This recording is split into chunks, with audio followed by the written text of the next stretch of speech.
Kaj správne sme pan tú praxu činili s Cyrillom, so synom Cyrillom v Romade. A tu nie potom zemrel.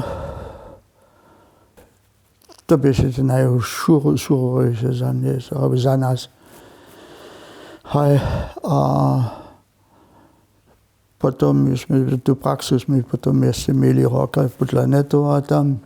A znamená,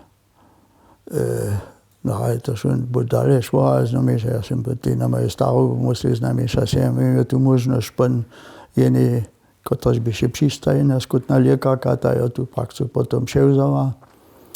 Ja som ty, tá ju kúpila, môžeš k tomu prajť, ale ja smieťach a udrbiach potom ty podpísať sú toto zrečené, že ja podľa žádnu konkurenciu za ňu nebudu činť, to práve nemiach odpolať. Tak zase ja potom, že 72 tak nekak přestal.